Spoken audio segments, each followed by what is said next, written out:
ناظرین، آپ کے پسندیدہ پروگرام سچ کا سفر ہے کے ساتھ ایک مرتبہ پھر بردر جروم اور سہیل حاضر خدمت ہیں. آپ نے ہمارا پچھلا پروگرام دیکھا ہوگا. ہم مرزا بشیر الدین مرحوم صاحب کی کتاب ہے، اس میں ان کے کچھ سوالات ہیں جو جناب مسیح کی جو معصومیت ہے اس پر انہوں نے اعتراضات اٹھانے کی کوشش کی ہے تاکہ وہ یہ ثابت کر سکیں کہ جناب مسیح کسی طرح سے بھی معصوم نہیں تھے اور وہ کفارہ ادا نہیں کر سکتے تھے، کیونکہ کفارے کا تقاضا یہ کہ جو جانور ہے قربانی کا شریعت کے مطابق وہ بے عیب ہو. تو وہ بتا رہے تھے کہ مسیحیت کے اپنی ڈاکٹرینز کے مطابق کوئی بھی انسان اگر بے عیب اور معصوم پیدا نہیں ہوتا تو پھر مسیح کس طرح سے ہو گئے اگر وہ ایک عورت سے پیدا ہوتے ہیں. تو ہم نے جو فلسافیکلی لاجیکلی جو کنکلوژنز تھے اور جو اسکالرز بات کر رہے تھے اور کس طرح سے بائبل انہیں سپورٹ کر رہی تھی، ہم نے پچھلی قسط میں بیان کیا ہے. اس قسم میں ہم اسی سے ریلیٹڈ ہے اور بالکل اسی طرح کا ایک سوال ہے، اور وہ اپنے سوال کو مزید کھول رہے ہیں اور ایک اور سوال بنا رہے ہیں. پیش کیا انہوں نے کہ وہ اعتراض کرتے ہیں جو میں نے پہلے کہہ چکا ہوں، اور مرزا صاحب کی زبانی ہے، انہی کی کتاب ہے اور آج ہم آپ کو دکھائیں گے بھی وہ جب پڑھیں گے اس کتاب کو. تو اس میں سے کچھ پڑھنا چاہ رہے ہیں برادر جروم. ہمارے آپس میں ڈسکشن تھی کہ وہ ضروری ہے.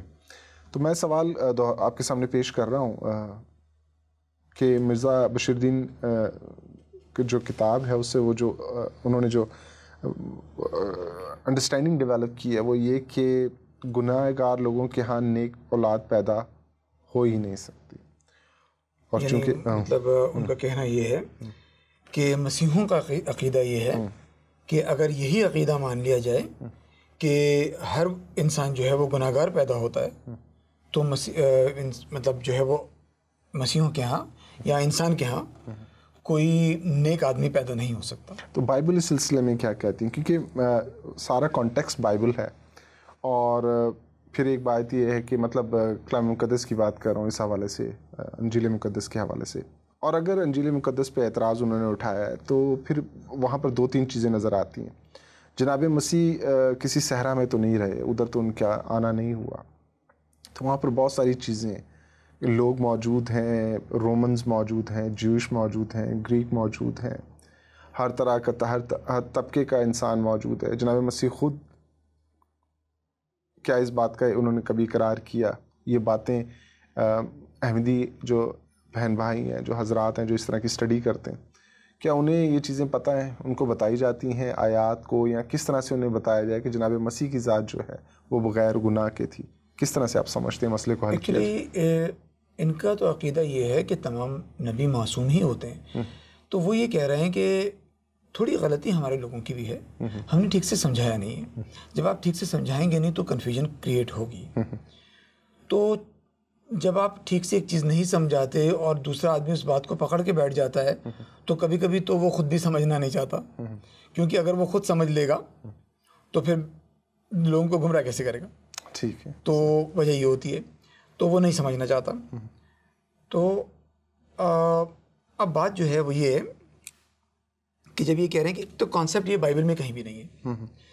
جو بات یہ کر رہے ہیں کہ بائبل یہ کہہ رہی ہے یا کرسچن یہ کہہ رہا ہے کہ صاحب کسی انسان کے گھر نیک اولاد ہو ہی نہیں سکتی اگر مفروضہ یہ ہے کہ آپ پیدائشی طور پر گناہ گار ہیں. بائبل یہ نہیں کہہ رہی. بائبل یہ کہہ رہی ہے کہ دیکھا یہ نہیں گیا کہ کسی کے ہاں کوئی ایسا شخص پیدا ہو جو تمام تر خطاؤں سے آزاد ہو. ایکچولی اگر تھوڑا سا معیار بھی پتہ چل جائے نا گناہ کا، حالانکہ ہم بہت دفعہ دہرا چکے ہیں اس کو، مگر تھوڑا سا معیار پتہ چل جائے تو خود ہی ان کو اندازہ ہو جائے گا کہ واقعی انسان گناہ سے جو ہے وہ آزاد ہو نہیں سکتا. اور سبھی گناہ کرتے ہیں. بالکل. ہاں جی. یہ جب گناہ کا لفظ آتا ہے تو لوگ سمجھتے ہیں کہ بہت بڑا طوفان ہے جو یہ آدمی کرنے جا رہا ہے. ہم وہ بات نہیں کر رہے. ہم نے پہلے کہا تھا کہ کچھ دانستہ طور پر خدا کے لاء کو آپ وائلیٹ کر دیتے ہیں، مارل لاء کو. کچھ جو ہے غیر دانستہ طور پر بھی کر دیتے ہیں، مگر اس کا ایک چین ری ایکشن ہوتا ہے. کچھ جو ہے وہ کرائم شاید نہیں ہوتا مگر وہ سن کرسچینٹی میں گنا جاتا ہے.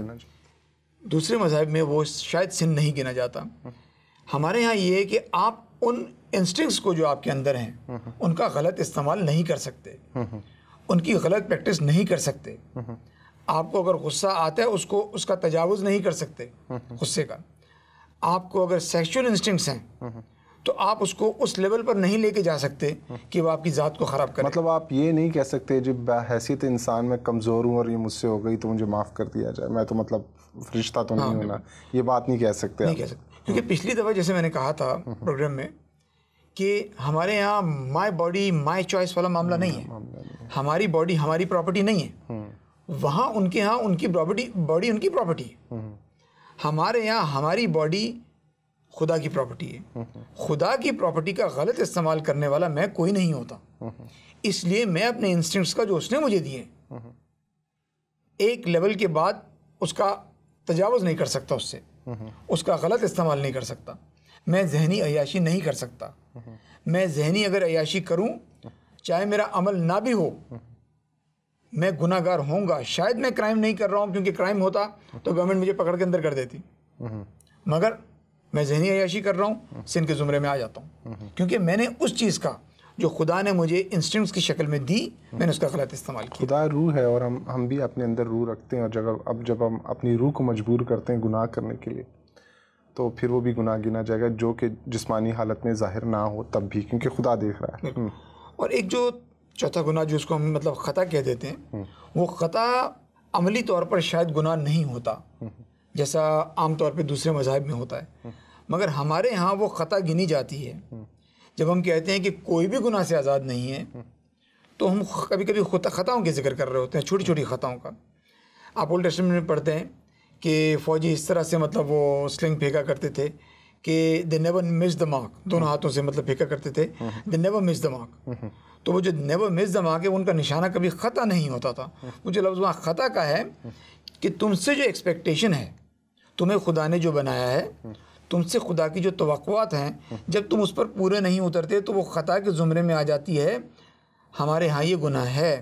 یعنی خدا نے تمہیں اس لیے پیدا کیا تھا کہ تم ہر انسان کی خدمت کرو جہاں اس کی ضروریات ہیں. اگر تم اس کی کفالت کر سکتے ہو, پوری کر سکتے ہو تو کرو, مگر اگر وہاں تم درگزر کر جاتے ہو تو یہ تمہارے گناہ کے زمرے میں آتا ہے. اور پھر اب ایک چیز مطلب ہم ببلیکل پوائنٹ آف ویو سے ان چیزوں کو دیکھیں تو جیسے کریشن ہوتی ہے, خدا تعالیٰ کے جو انہوں نے تخلیق کائنات کے وقت جو زمین کو بناتے وقت باتیں ہوئی ہیں کہ اس نے جو کچھ بنایا وہ کہا اچھا ہے. اور انسانی ہسٹری میں یہ ہے کہ جب سے انسان نے ہوش سنبھالا ہے, جب سے آپ دیکھ رہے ہیں انسانی ہسٹری, انسان نے دنیا کو بگاڑا ہی ہے.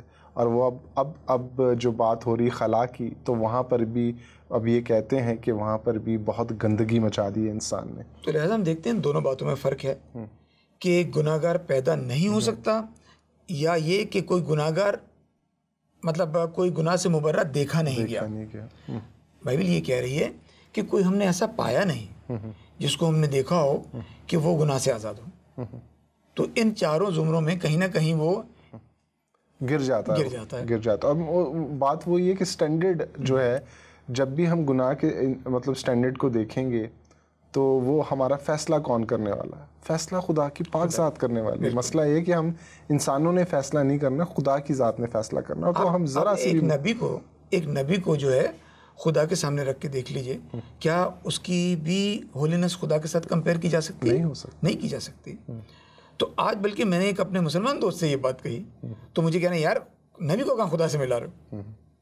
تو یہ دلیل تھی اس بات کی کہ وہ بھی اس بات کو سمجھ رہا تھا کہ خدا اتنا ہولی ہے کہ نبی بھی اس کے سامنے ٹھہر نہیں سکتا. تو یہ بات سمجھنی چاہیے لوگوں کو کہ انصاف مطلب عدالت کون کرنے جا رہا ہے. اور جو عجیب بات ہے مسیحت کی, اس حوالے سے شاید پریشانی ہوتی ہے لوگوں کو کہ جناب مسیح مطلب بحیثیت انسان وہ کس طرح سے یہ سب باتوں پر پورے اترتے ہیں. تو وہ اس عقیدے کے اس حصے کو نکال دیتے ہیں جس میں ہم یہ کہتے ہیں کہ مکمل خدا بھی تھے.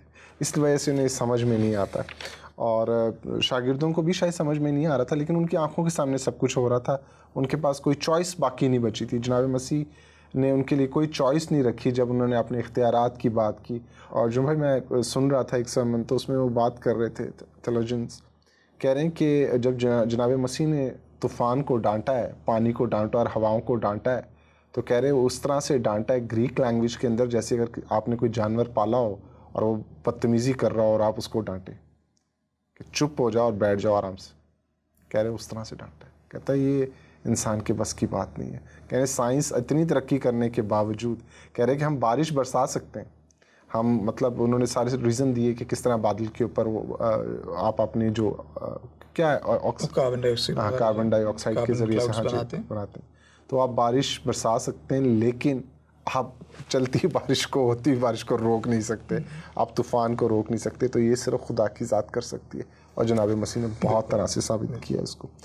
جو بھائی آگے چلتے ہیں, کیونکہ پہلے بھی ایک ہم نے مطلب کافی سوال ہمارے رہ گئے تھے. وہ یہ کہتے ہیں کہ خدا تعالیٰ سے اسی اس میں ایک اگلا پوائنٹ یہ ہے کہ خدا تعالیٰ اگر چاہتا تو وہ آدم کے نطفے سے نیک اولاد پیدا کر سکتا تھا. کفارے کا مطلب وہ کہتے ہیں کہ امپورٹنس نہیں ہے, یہ ہو سکتا تھا, تو پھر کیوں آپ اس پہ بضد ہیں؟ ایسا بھی تو آپ کہہ سکتے تھے, یا وہ سمجھتے ہیں کہ ایسا ہونا چاہیے تھا. سر معاملہ یہ نہیں کہ خدا کیا کر سکتا ہے اور کیا نہیں کر سکتا, خدا کی طاقت میں کیا ہے اور کیا نہیں ہے. ہم دیکھتے ہیں کہ خدا سب کچھ کر سکتا ہے, مگر پھر ہم یہ بھی دیکھتے ہیں کہ وہ بہت کچھ نہیں کرتا. مطلب مقصد یہ کہ انجیل میں یہ لکھا ہے کہ جناب مسیح کہتے ہیں کہ حضرت یوحنا میرا خیال کہتے ہیں کہ اگر خدا چاہے تو پتھروں سے بھی اولاد پیدا کر سکتا ہے, اگر آپ اپنے ابراہیم کی نسل ہونے سے فائدہ اٹھائیں. وہ بات کر رہے ہیں. ہاں جی. تو ہم یہ کہہ رہے ہیں کہ خدا بہت کچھ نہیں کرتا. اب ظاہر ہے کہ خدا کے ساتھ آپ یہ لفظ نہیں لگا سکتے کہ وہ یہ نہیں کر سکتا. خدا تو سب کچھ کر سکتا ہے, مگر چونکہ وہ ذات بہت مقدس ہے, بہت نیک ہے, وہ گناہ نہیں کر سکتی, وہ غلطی نہیں کر سکتی. تو معاملہ یہاں یہ نہیں ہے کہ کیا خدا کر سکتا ہے اور کیا نہیں کر سکتا. آدم کے نطفے سے ایک نیک اولاد. ہاں بالکل. معاملہ یہ ہے کہ خدا کیا کرتا ہے اور انسان سے کیا توقع کرتا ہے. تو انسان سے جو توقع ہے وہ یہی ہے کہ وہ نیکی کرے, وہ بدی نہ کرے. اگر انسان سے یہ توقع وابستہ ہے کہ وہ نیکی کرے تو اس کا مطلب ہے کہ وہ نیکی کر سکتا ہے. اگر انسان سے یہ توقع ہے کہ وہ بدی نہ کرے تو اس کا مطلب خدشہ ہے کہ وہ بدی کر سکتا ہے. آپ تمام مذاہب کی کتاب میں دیکھ لیجئے, ان میں بدی کرنے کی نہیں منع کیا گیا ہے, نیکی کرنے کی ترغیب دی گئی ہے. کیوں؟ کیونکہ یہ خدشہ ہے کہ نیکی اسے کرنی ہے, یہ چوک کرے گا اس میں, اور یہ بدی کر سکتا ہے, اس کا خدشہ ہے, اسے اس سے باز رکھنا ہے, کیونکہ اس کے اندر ایک پوٹینشیل انرجی ہے. وہ پوٹینشیل انرجی اس کو بدی کی طرف مائل کرے گی, جیسا بائبل نے کہا انسان کے خیالات بدی مائل ہوتے ہیں. ٹھیک ہے صاحب. تو اس چیز کا ڈر تھا. اچھا چلیے دیکھیں, 5 منٹ کی ایک مثال دیتا ہوں. اور مثال یہ کہ سب سے بڑا سٹینڈرڈ جو ہے نیکی کا, عام مذاہب میں, کرسچینٹی کی بات نہیں کر رہا, دوسرے مذاہب میں خدا کے بھیجے ہوئے نبی ہیں. چلیں ہم حضرت آدم کی مثال لے لیتے ہیں. حضرت آدم کا واقعہ بائبل میں تقریباً ویسا ہی ہے جیسا قرآن مجید میں. تو کیا خدا نے جو حکم دیا اس کی نافرمانی کرنا, ایک آئیڈیل ذات حضرت آدم کی, ہم بھی آئیڈیل کنڈیشن, ہاں آئیڈیل کنڈیشن میں ہم بھی آئیڈیل مانتے ہیں, وہ تو مانتے ہی, تمام انبیاء کو آئیڈیل مانتے ہیں وہ تو. ٹھیک ہے. ان کے ہاں تو یہ کہ نبی سے غلطی ہو ہی نہیں سکتی. ٹھیک ہے سر. تو میں صرف ایک مثال دے رہا ہوں. ناظرین, اگر آپ غیر مسیح ہیں تو پلیز اپنی کتاب میں پورے انبیاء کے بارے میں پڑھیے گا, میں صرف ایک نبی کے بارے میں بتا رہا ہوں. ٹھیک ہے سر. تو کیا حضرت آدم کی وہ غلطی,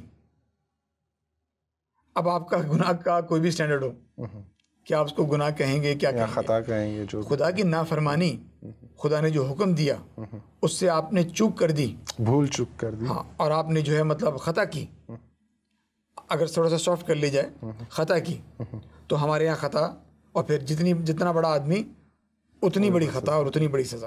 ابھی آج کل کے دنوں میں دیکھ لیں, جتنا بڑا آدمی اتنی بڑی سزا. لوگوں کو سمجھ آ جانی چاہیے میں کیا بات کر رہا ہوں. بات یہ ہے کہ آپ دیکھیں, جب ایک نبی کا سٹینڈرڈ یہ ہے جس کو آپ کہہ رہے ہیں کہ وہ آئیڈیل ہے, آپ کی اپنی کتاب اٹھا کے دیکھ لیں, ہماری کتاب نہ اٹھائیں, آپ اپنی کتاب اٹھا کے دیکھ لیں.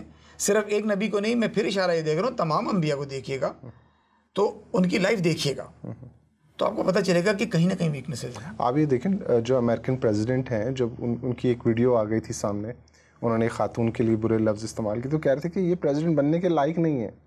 تو وہ ان کا جتنا بڑا عہدہ جا رہے ہوتے ہیں, جتنا بڑا عہدہ ہوتا ہے, تو چھوٹی سی بڑی مسٹیک اتنی ہی بڑی لگتی ہیں. تو حضرت آدم تو نسل انسانی کے نمائندہ تھے زمین پر, اور ان سے توقع نہیں تھی.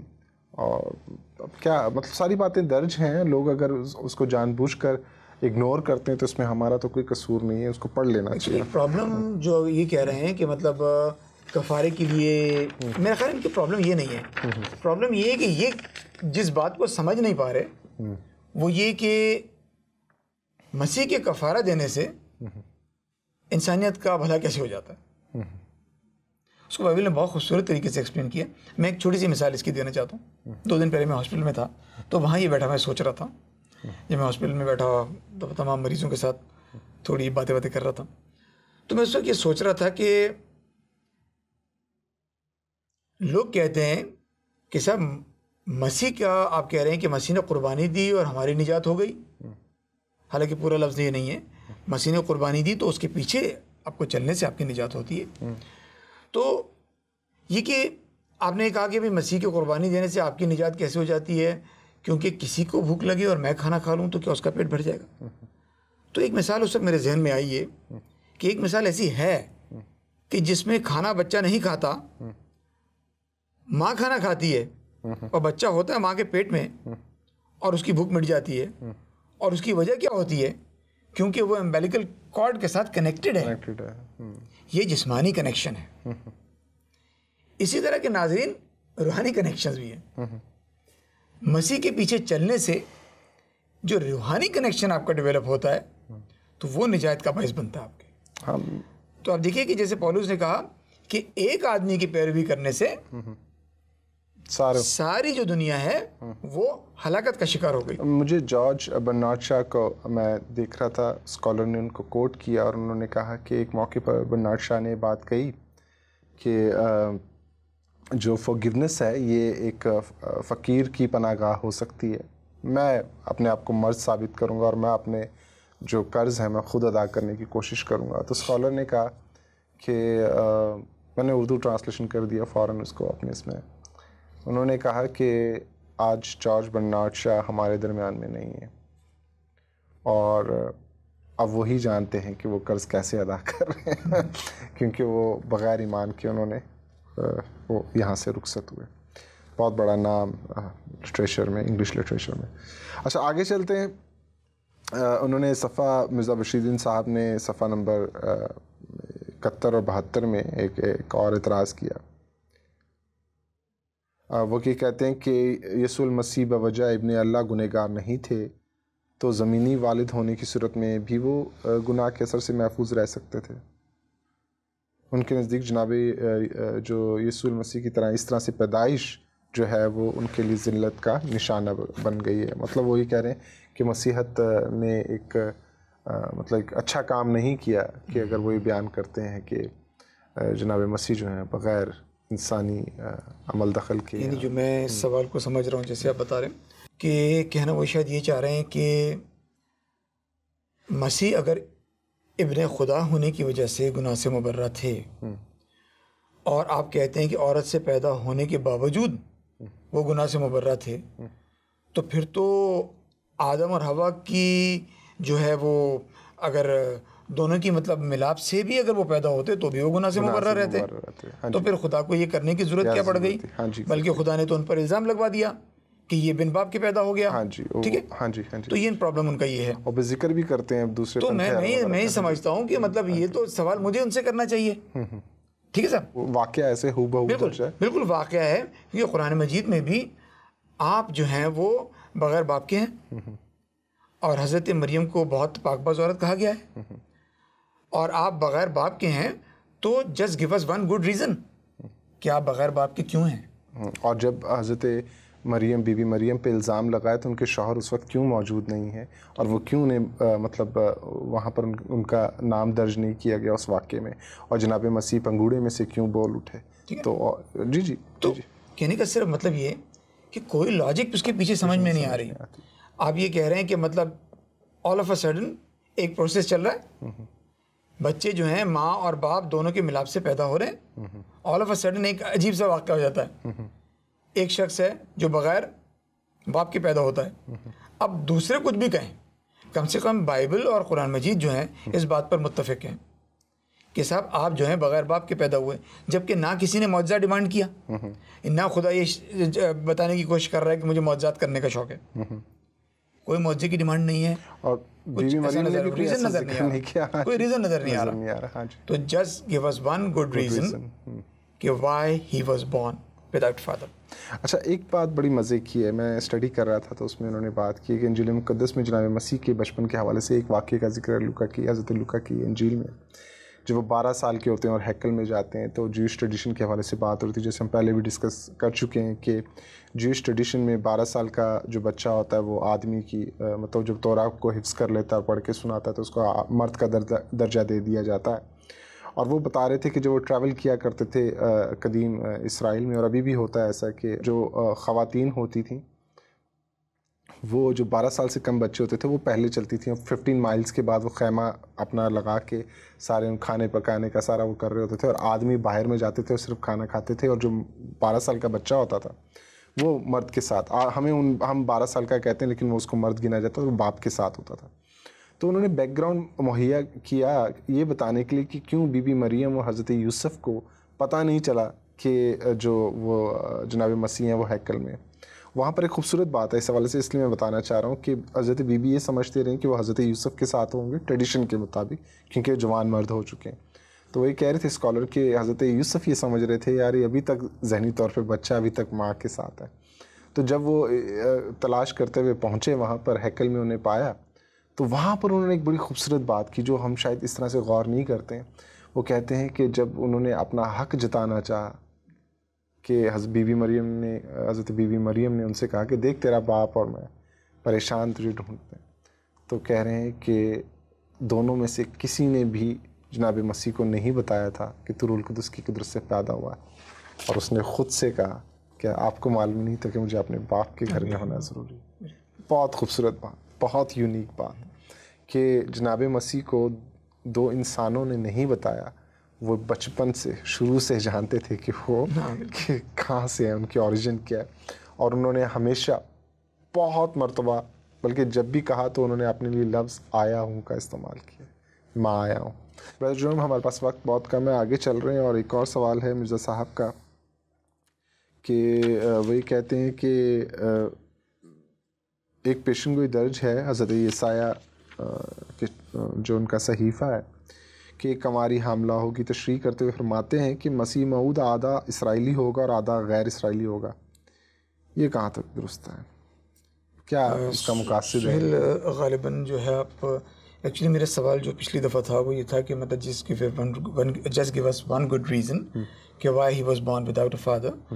تو اب آپ نے سوال ایسا کر لیا ہے کہ یہ سوال کا جواب میں ایکچولی 72ویں صفحے جو انہوں نے پڑھا تھا میں لکھا ہے انہوں نے، تو میں چاہتا ہوں کہ وہ آپ پڑھ کر سنائیں. اچھا. اور میں پھر ناظرین پر چھوڑتا ہوں کیونکہ جتنے پچھلے کے صفات انہوں نے لکھے ہیں وہ کچھ منطقی طور پر مطلب سینسیبل ہیں. ہاں وہ اس وجہ سے سینسیبل ہیں کیونکہ سارے ویسٹرن مطلب کرٹکس کو انہوں نے جو ہے وہ فالو کیا ہے، مگر یہاں مجھے لگ رہا ہے انہوں نے خود لکھنے کی کوشش کی ہے. تو میں چاہوں گا کہ لوگ سنیں کہ مطلب کیلیبر چیک کرنا. ہاں جی مطلب چیک کریں کہ کیا ہے. لائن کا اینڈ ہو رہا ہے دوسرا، تو میں اس کو اس نئے پیراگراف جو شروع ہو رہا ہے پہلی لائن سے، یہ ان کی کتاب ہے اور اس کا ہم 72واں صفحہ پڑھ رہے ہیں. پھر تم کیوں کہتے ہو کہ وہ بن باپ پیدا ہوا؟ اس کا جواب یہ ہے کہ ہم مسیح کے بن باپ پیدا ہونے کی یہ وجہ سمجھتے ہیں کہ خدا تعالیٰ کا حضرت ابراہیم علیہ السلام سے وعدہ تھا کہ آئندہ ان کی اولاد میں پے در پے انبیاء آئیں گے اور خدا تعالیٰ کی بادشاہت زمین و آسمان کے قیام تک ان کی نسل میں رہے گی. اور پھر پے در پے نبیوں کی معرفت یہ وعدہ دیا گیا تھا. یہ وعدہ صدیوں تک اس طرح متواتر پورا ہوا کہ موسوی سلسلے کے لوگ دلیر ہو گئے اور انہیں اس امر کا یقین ہو گیا کہ خواہ کچھ بھی ہو جائے خدا تعالیٰ اولاد ابراہیم کو نہیں چھوڑ سکتا اور موسوی سلسلہ سے نبوت اور بادشاہت باہر نہیں جا سکتی. اس کا نتیجہ یہ نکلنا شروع ہوا کہ خدا تعالیٰ کے انبیاء کا انداز بیکار جانے لگا. نبی آتے اور وہ اپنی تعلیم پیش کرتے تو یہود ان کا مضحکہ اڑا دیتے، جیسے یرمیہ وغیرہ آئے اور یہود نے ہنس کر ان کو رد کر دیا اور سمجھا کہ خدا نے نعمت ہمیں ہمیشہ کے لیے دے دی. تب خدا نے انہیں بعض نبیوں کی معرفت یہ خبر دی کہ ایک کنواری بیٹا جنے گی، یعنی وہ موعود آدھا اسرائیلی اور آدھا غیر اسرائیلی ہوگا. اب سوال یہ پیدا ہوتا ہے کہ ہاں جی مطلب سوال یہ پیدا ہوتا ہے، میرے ناظرین آپ سے سوال ہے کہ کتاب پڑھتے ہوئے یہ 72واں صفحہ ضرور پڑھیے. اس کو ہم ٹیم سے بولیں گے کہ اس کو بالکل. تو آپ کبھی بھی کسی چیز کو جب پڑھتے ہیں اس کو سبسٹینشیٹ ضرور کرتے ہیں. مجھے پریشانی یہ پڑھتے ہوئے اس وقت یہ ہوئی کہ یہ لائی کہاں سے. ٹھیک ہے, کیونکہ ایک ہسٹری کا پیراگراف کہاں سے لائیں کہ یہ ہوا تھا اور ایسا ہوا اور یہ ریزن ہے ان کے, مطلب بغیر ماں باپ کے پیدا ہونے کا, ویری ویری لاجیکل. ٹھیک ہے, اب دیکھیے کہ مطلب مجھے یاد ہے مطلب سم 24 ایئرس بیک, ہمارے پاس 2 منٹ ہیں جنوب بھائی. اچھا, تو میں مطلب ایک ڈبیٹ میں مطلب بیٹھا ہوا تھا اور ظاہر کہ سوال پوچھنے کی عادت تھی, تو سوال پوچھا اور مطلب سوال میں نے یہ پوچھا کہ بھائی یہ قرآن مجید میں الف لام میم کے معنی کیا ہیں. ظاہر ہے کہ میں نے کہا اتنے سوال یہ پوچھتے ہیں میں بھی پوچھوں. اب استاد نے کچھ سکھایا تھا مگر بھول گیا میں. سوال پوچھا, اب شاید سنی حضرات تو جواب نہیں دے سکے مگر وہ احمدیوں نے کچھ جواب نکال کے رکھا ہوا تھا. انہوں نے کہا بھائی الف سے یہ بنتا ہے, لام سے یہ بنتا ہے, میم سے یہ بنتا ہے. میں بڑا پریشان, میں چپ. اچھا پھر ایسی ہی ایک ڈبیٹ ہوئی تو استاد بیٹھے ہوئے تھے, تو استاد نے ان سے کہا کہ ہاں بھائی ان کا کیا مطلب نکلتا ہے, تو انہوں نے وہ مطلب بتا دیا, الف سے یہ بنتا ہے, بے سے یہ, لام سے یہ, میم سے یہ بنتا ہے. استاد نے کہا بھائی ٹھہرو, میں کہہ رہا ہوں الف سے ایلن, لام سے لینن, میم سے مارکس, یہ سوشلزم کا سبق ہے, اس کا مطلب ہے اس میں سوشلزم کے بارے میں بھی لکھا ہوا. تو میں تو کہتا ہوں یہ سوشلزم کی کتاب ہے. کہنے کو بھائی اللہ کے بندے یہ تو بتا دو یہ لائے کہاں سے ہو. صرف جواب نہیں دینا ہوتا, اس کو سبسٹینشیٹ کرنا ہوتا. تو کیا تھا, ہماری عقل کم تھی, ہمارا علم کم تھا, استاد کا علم چونکہ زیادہ تھا. استاد نے کہا بھائی یہ بتاؤ یہ لائے کہاں سے ہو. اب اگلا جواب ان کے پاس نہیں تھا, تو استاد نے کہا کہ ہمیشہ ایک بات یاد رکھنا کہ کسی کا علم جب تک خود ڈائجسٹ نہ کر لو اس کو آگے تک کبھی مت بڑھانا. ٹھیک ہے, کیونکہ اگلا سوال جب تم سے کوئی پوچھے گا تمہارے پاس جواب. تو بردر جروم کی اس بات کے ساتھ اس پروگرام کو یہاں ختم کرتے ہیں اور ایک سوال اپنے احمدی بھائیوں کے پاس چھوڑے جاتے ہیں کہ یہ ہمیں ضرور بتائیں کہ میں لائن پڑھ دیتا ہوں, تب خدا نے انہیں 22 نبیوں کی معرفت یہ خبر دی کہ ایک کنواری بیٹا جنے گی, یعنی وہ موعود آدھا اسرائیلی اور آدھا غیر اسرائیلی ہوگا. ریزن دیکھیں مطلب یہ ہمیں ضرور بتائیں دے رہے ہیں, مطلب بڑا. اور آپ یہ ہم چاہیں گے ٹیم کہ یہ اس کو ضرور اسکرین پہ دکھائیں. اور احمدی حضرات کے لیے بھی یہ لمحہ فخریہ ہے کہ آپ یہ پڑھیں تو صحیح کہ مطلب آپ کی جو ہے وہ سربراہ لکھ کیا رہے. ناظرین وقت بالکل ختم ہو چکا ہے, اب ہمیں اجازت لینی ہوگی. اگلے پروگرام میں ملیں گے اور اس سلسلے کو جاری رکھیں گے اور مزے کی باتیں کرتے رہیں گے, آپ کو بتاتے رہیں گے. تب تک کے لیے شکریہ.